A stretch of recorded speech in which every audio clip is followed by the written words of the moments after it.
The Golden Knights get back on track with Saturday's 5-2 defeat of the Islanders. VGK registers its first win of the new year, and Logan Thompson plays well in net. All the details coming up next, right here on Locked On Golden Knights.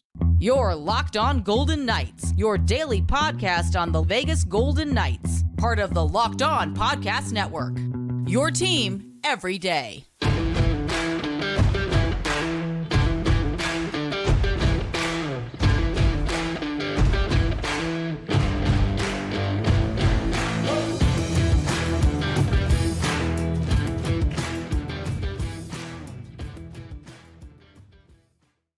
Well, hi again, everyone. Tony Cardasco, Chris Golick from Las Vegas. Thanks for making us your first listen each and every day. Of course, find us wherever you get your podcast, and please make sure to subscribe to our YouTube channel, which is Locked On Golden Knights. We are brought to you by Gametime. Download the Gametime app today. Use the promo code Locked On for $20 off of your first purchase. Chris, a couple of goals apiece for Jack Eichel and Nick Waugh in Saturday's win over the Islanders. New York looked like it was playing well the final game of a 4-game road trip. Take nothing away from VGK, but the Islanders, they had little or no gas there left and no defense, as we mentioned, right? We promised you that this would not be a defensive battle of sorts, but they didn't score any goals. And I felt as though the Golden Knights could have scored even more goals in this game against Ilya Sorokin, who now has let up 4 or more goals in 14 of 27 games. Yeah, this isn't the standard New York Islanders team that used to blend in really well in the Metro, where it's just hard to get across the blue line, hard to gain those entries, hard to gain odd man rushes and rush circumstances. That was the Islanders from a couple of years ago. That's not the Islanders this year. The Golden Knights, they played their game. They had plenty of room to work with. They were making the stretch pass after stretch pass, going from left boards to right boards. I mean, the Golden Knights pretty much had their way. I mean, the game was in the balance for a little while there. And then obviously the end of the second period and the start of the third period, floodgates opened. Jack Eichel, obviously, such a huge goal for him to get things going for the team. I mean, he's the one who's going to carry this team right now when things are going wrong. And for him to score that first goal relatively early in the game and then early in the third period to put the game out of reach, that's why he's here. I didn't realize this in advance, but Eichel now with 16 career points against the Islanders. Logan Thompson played well in net. It was his 5th start for LT, stopping 28 of 30 shots and a couple of big saves along the way. Yeah, I mean, I was very pleased with LT's effort, especially given what's been happening. And I also want you have the social media aspect where Logan's been having a tough time. But the people that are going to the games, the people that are spending money going to the games and sitting at T-Mobile are very supportive of him. Even in the games when things weren't going as bad, you don't hear the crowd shouting towards Logan and stuff like that. So very good to see Logan Thompson getting the support of the home crowd and obviously having a big effort. I did have an interesting observation that I do want to share, and I put this up on my Twitter during the game. So about 7 minutes into the first period, approximately, Logan Thompson, whenever a goalie freezes the puck, they either hand the puck to the ref, they put it on the top of the net, or they kind of gently push it to the face-off circle where the next face-off is going to be. Something pissed off Logan. I don't know exactly what it was, but he fired the puck off of his glove, just like a backhand swat, like he's swatting at a fly. He did it really hard in the direction of, and again, this could have been a reaction. He could have been upset about something and just had a moment. But Pietrangelo was right there, and I think one of the officials was right there. So I was really hoping we would get a chance to ask Logan about it after the game. But for whatever reason, the starting goaltender was not made available by the team to have that discussion with after the game. So kind of unfortunate. Usually the starting goalie is the one you get to talk to after a victory, especially after a good game, I can't recall too many times in that locker room where you don't get to talk to the starting goalie after a victory. I'm sure it's happened before, but just seemed kind of strange. I'm doing my Yeah, LT Tony's got his head impression. down. That's my LT impression. Okay. Right, First 3 goals for this Golden Knights offense really does start behind the goal line. So why don't teams protect that area better? I think you can only protect so much against an NHL team. Typically, the Golden Knights are a rush team scoring off odd man rushes and just those quick breakout passes and stuff like that. Jack Eichel did talk about how it was important for them to find different ways to score from below the goal line, getting the the 80s and 90s cycles going and stuff like that. And the fact that the Golden Knights were able to find a way to score these types of goals and doing so with their secondary wave of forwards and such. Nick Waugh, 2 goals. Pavel Dorofeev now goals in consecutive games. So it's not just about scoring the way they're used to scoring, but it's finding creative ways to score in plays, like you said, Tony, from coming from below the blue line. Nick Waugh just basically takes the puck below the blue line or below the red line, comes around, fires a shot. Kolesar with a great screen. Jack Eichel, same thing, just a couple of quick passes, and boom, he's in the right place in the right time. So, yeah, I mean, whatever it takes right now. And if the Golden Knights need to simplify things in the wake of all the injuries, we'll talk about in the next segment, of course. But, if the game needs to be simplified even more, I mean, plays below the goal line start a lot of times because of either, a missed shot or a rebound or a dump and chase type of scenario. So, it's Golden Knights got to be a chameleon, I guess, to a degree right now, and just find different ways to win games, because it's going to get tougher before it gets easier with all the injuries right now. Kolesar, with that big old booty of his, just kind of blocked out Sorokin. And I thought it was very close to interference. It really was very close, because he just took that big old booty and kind of pushed back Sorokin, and his skates were inside the blue paint. He didn't push Sorokin. Stop it. He didn't push Sorokin. So the way I saw that play go down was, first of all, yes, Kolesar's skates were in the blue paint. Once upon a time, dating back to 2000, and I think it was was it the 2006 rule changes, whatever it was, but once upon a time, if any part of your body was in the blue paints, it's no goal. If you're in the paint before the puck enters, it's no goal, end of story. That rule has now been changed to the referee or the goaltender still has his crease. That's the goaltender's area. If you enter that area and impede the goalie's opportunity to make a save on the puck, it could be ruled goaltender interference. So Kolesar got, like you said, he got his butt right in Sorokin's face, did exactly what he's supposed to do in that circumstance. And there is a little bit of contact right as Sorokin's getting sets. Yeah, and backed him up. Sure. He didn't back him up. Kolesar was in his spot, and Sorokin came out. Kolesar was established first. I think that's a big part of it right there too. But point being is that it could have gone either way. Yes, I would not have been surprised if it was no goal. The only thing I'm arguing with is that he didn't back him in. But could it have been no goal? And would I have been surprised? Absolutely not. The longer that review took, that was one of the longest reviews I recall sitting inside T-Mobile Arena. The longer it took, I thought it was going to be no goal. I really, really did. And then ref said goal. So there you go. The Matt Barzal goal was very odd because I knew it was a goal. What's that? I think I'm the only one in the arena who knew it was a goal when it happened. I knew it was a goal off of TV. I wasn't watching state-run television, by the way. I watched the Islanders broadcast and got some real hockey knowledge out of that. But Barzal scores the goal, and then VGK almost scores a goal, and the Islanders almost score a goal, which would have been absolute bedlam, right? Because I wish the goal Knights would have scored a goal. I would have wanted that call, so I would have loved that. Because they were waiting for the stoppage there to review this. And man, that was crazy. But they don't always wait for the stoppage, Tony. So that's the interesting thing. So, all right, let's rewind to. Can they just stop it right there? Why? Yes, they can. They can. Absolutely. Okay. So season 1, Golden Knights, San Jose Sharks playoffs. Nate Schmitz takes a shot from the points, hits the post. Looks like it hits 2 posts and goes out. TV doesn't catch anything. The game continues. And then while the play is happening, the horn goes. The horn actually stops play.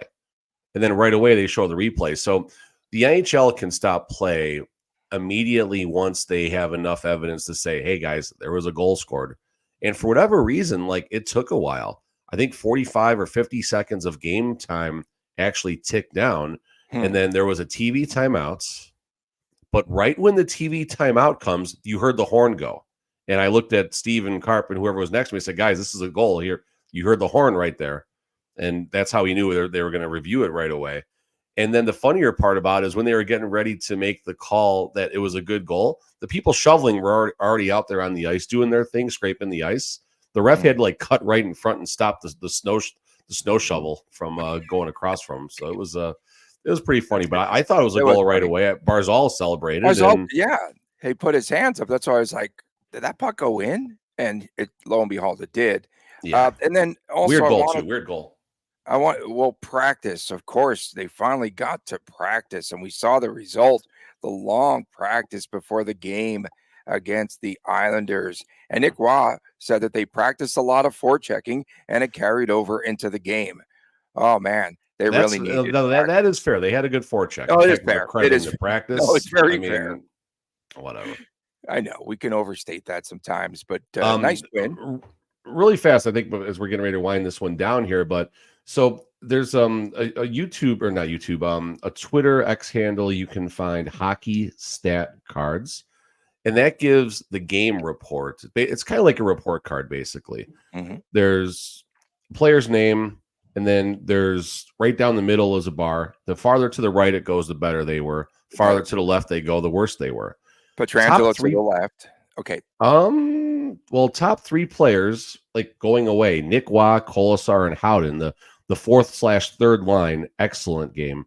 Pietrangelo is actually right in the middle, but actually had a better game according to this, at least. Right. The people who struggled the most: Barbashev, Haig, Marchessault, and Bjorn Foot. But definitely just shout out to. I mean, I literally looked at Stephen Marsh next to me. I said the bottom two lines got to get something going this game. If this is going to, if they're going to have a chance to win this game and not just this game, but get going. And lo and behold, like it was literally that moment, I think, when the floodgates kind of opened, especially for Waugh, Colasar, and Howden. So big game by the 4th/3rd line right now. Coming up next, we've got updates on VGK injuries. You don't want to miss it right here on Locked On Golden Knights. Gametime is the only ticketing app that gives you complete peace of mind with each and every purchase. Chris and I both utilize the Gametime app, and Gametime has deals on tickets right up until the start of the event. And even an hour after it starts, it's the place to find last-minute seats. You betcha. Find exclusive flash deals and sponsored deals on tickets for football, for the NHL, for basketball, baseball, concerts, comedy, theater, and much, much more.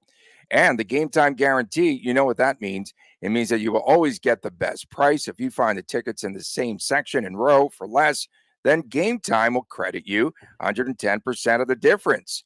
Take the guesswork out of buying tickets with Gametime. Download the Gametime app today. Create an account. Use the promo code LOCKEDONNHL, and you will get $20 off of your first purchase. Terms apply. Again, create an account. Use the redeem code LOCKEDONNHL. $20 off. Download Gametime today. Last minute tickets, lowest price guaranteed. Welcome back to this edition of Locked On Golden Knights. New week, new year, blah, blah, blah, blah, blah. I like when you say that, Chris. That's why I threw that out there. Of course, thanks for making us. You say blah, blah, blah, blah, blah. Thanks for making us. Like new week, new year. I never say new week, new year. I don't know. Okay, so again, thanks for making us your first listen each and every day. Find us wherever you get your podcast and subscribe to the YouTube channel. And we want to tell you about Locked On launching the first ever national sports 24/7 streaming channel on YouTube. That's right. Locked On Sports Today is here. It's 24/7 covering the top sports stories of the day with the local experts of Locked On, plus our national shows covering each and every league. Go to Locked On Sports Today on YouTube and subscribe to the first ever national sports 24/7 streaming channel. we want to talk about injuries, okay? And there are a multitude of injuries. I was so impressed post-game, Bruce Cassidy just reeling off all of the injuries. We did see that chart that came out last weekend that said that VGK is number 3 in man games lost. You want to talk about a crutch? Well, it's right there for you, folks. But there's still just 2 points out of first. Okay, so Aiden Hill, most importantly, I think, is returning this week. He's back on the ice. Have you seen him skate at all? Who? Aiden Hill. He's been practicing. I mean, he's done 2 full practices to the best of my knowledge now. Been skating on his own Thursday and Friday. No, they practiced Thursday. No, Thursday they had a game. He returned to practice on Friday and Saturday. Did not dress on Saturday. He'll be.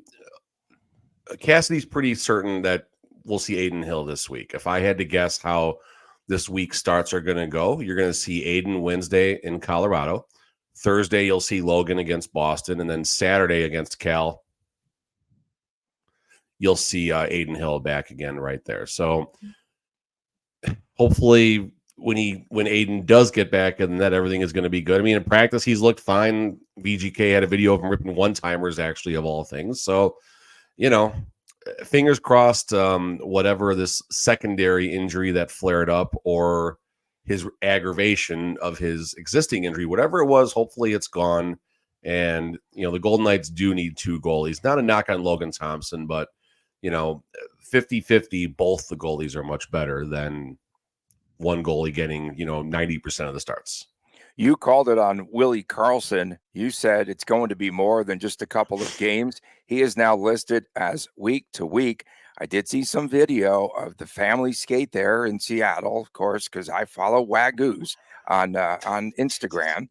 I follow the Wags on Instagram, and I saw him skating with the fam, and he looked just fine the day before. So something happened either pregame skate or during the game up there in the outdoor game. But you called it right there on William Carlson. Any idea what that injury might be?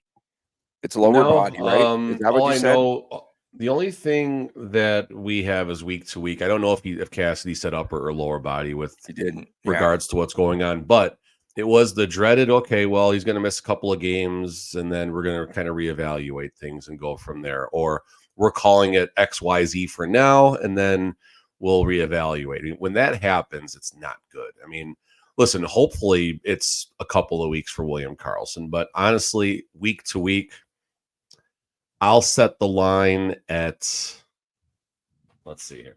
What's the last game of February?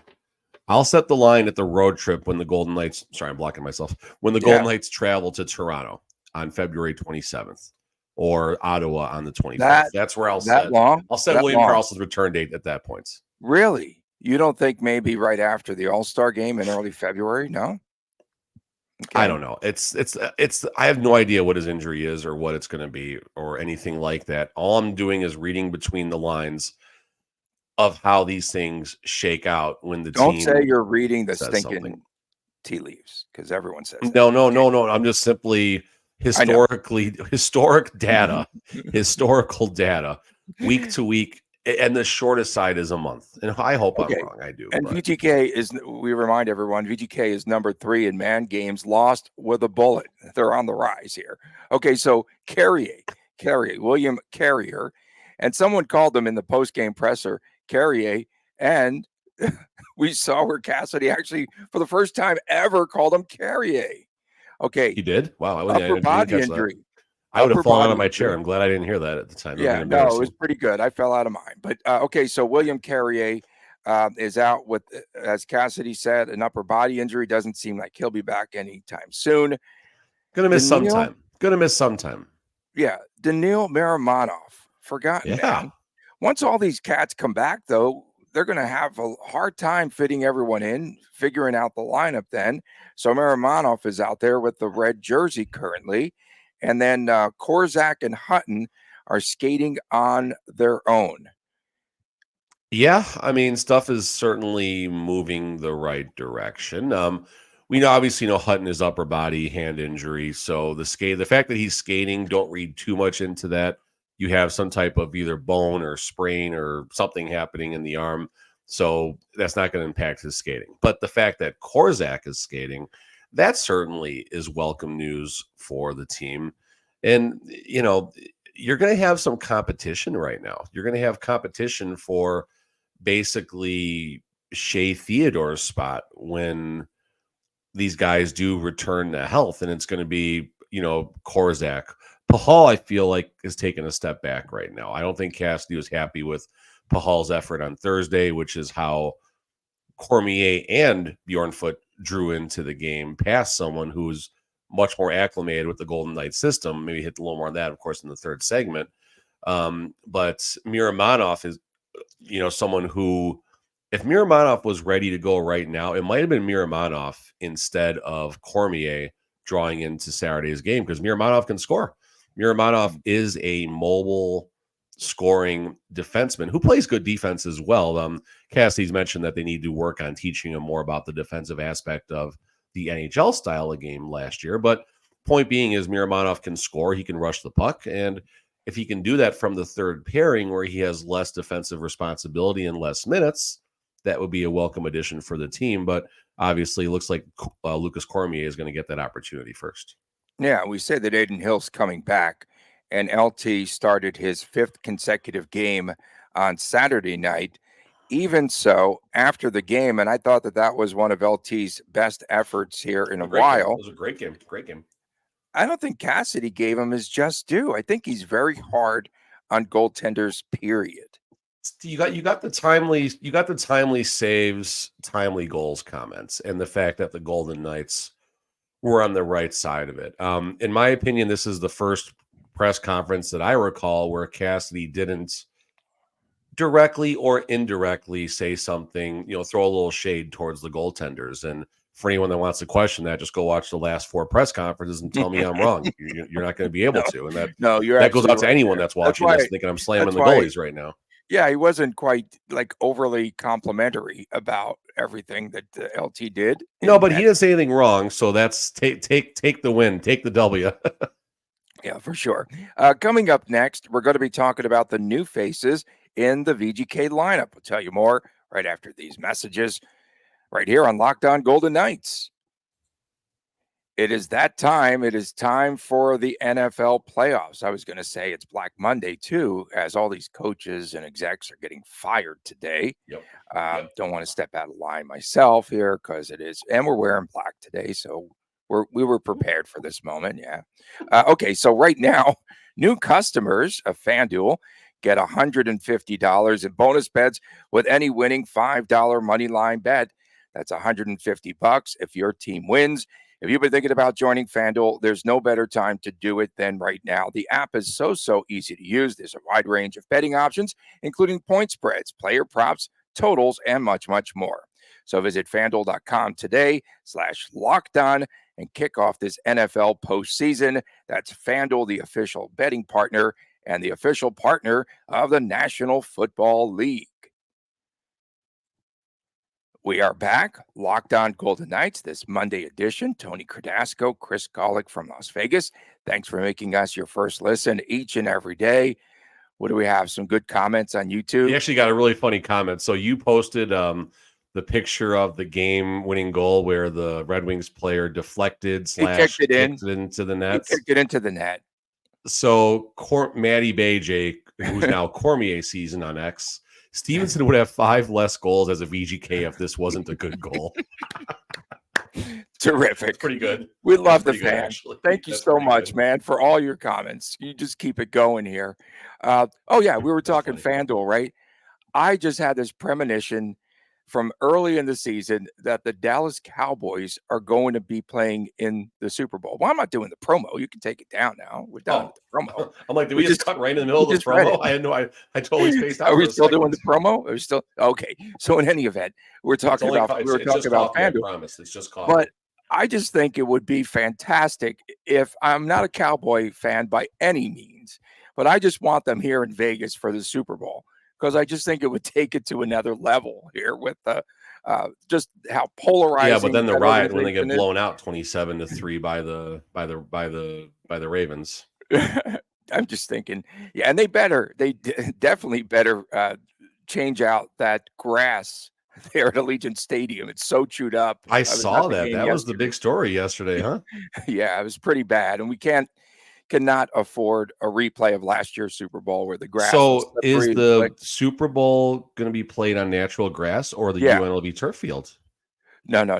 They'll be playing on grass. They play on Okay. grass, and also great question. And while we're at it, so one of the teams will be practicing at Raiders HQ, and another team practicing on the UNLV campus. And at UNLV, they have AstroTurf. And the folks at UNLV told me that they are going to sod over the AstroTurf for practices as well. So they're going to have to bring in an entirely new tray of grass and sod because that was just not good yesterday out at Allegiant Stadium. The grass was Does bad. UNLV have an indoor football stadium to practice, indoor facility to practice in? No, it's outdoors. Yeah, that's it. They're going to have to That's an practice interesting. outdoors. Well, no, but the other team will practice outside. They won't practice Yeah, inside. they'll be practice. Okay, practicing so that's out. fair. Okay. Yeah, I got yeah, you. they'll be practicing, and that's all grass there at the Raiders headquarters. And they have to put sod. They have to put grass over the existing AstroTurf there over on the UNLV campus at the Fertitta complex. Fun. Back to hockey. You get a little bit of everything here. So we want to talk about new faces, right? So the rookie Lucas Cormier gets his first action. He had an assist on the Jack Eichel goal, first point in front of his parents. And Cassidy said afterwards, he's a player that's good in transition. He played the game in front of him, and he did not chase. What was interesting to me, and this was my question to Cassidy post game. Well, first of all, my observation after 2 periods was that Cormier had like 2 more minutes of ice time than Martinez, Pietrangelo. Didn't he play the most minutes? I think McNabb had the most as far as defenseman wins because of the penalty kill. That's why. Right. So the question was, this was only the second time the entire season where Pietrangelo had south of 20 minutes played in a game, and Cormier actually had more minutes than Martinez, Haig, Bjorn Foot, and Pietrangelo. So the question to Cassidy was, did the team purposely want to flatten the minutes out, or was it more of just the flow of the game? And Cassidy felt it was more the flow of the game. There wasn't too many special teams. There wasn't a lot of penalty kills, so that's one of the reasons right there. There was only one power play, although Cormier was replacing essentially Alex Pietrangelo on the power play. But I don't know. I mean, I'm not completely sold on Cassidy's answer there. I think Cassidy knows that Pietrangelo is playing a lot of minutes. Cassidy looks at the stats after the game and sees the plus minus and advanced metrics and other things like that. But I think the goal is going to be to slow Pietrangelo down. I'm really curious to see how the next 3 or 4 games go as far as the defenseman's minutes coming up. But Cormier, good game for Cormier. I guess that was probably the main premise of this here. Moving the puck well. He just looked the part. And sometimes you throw stats away. He looked the part. Okay, I'm going to throw stats away for hashtag Vegas Bjorn Foot Slewfoot. Slewfoot? You're not. Wait a minute. This guy's a little dirty, man.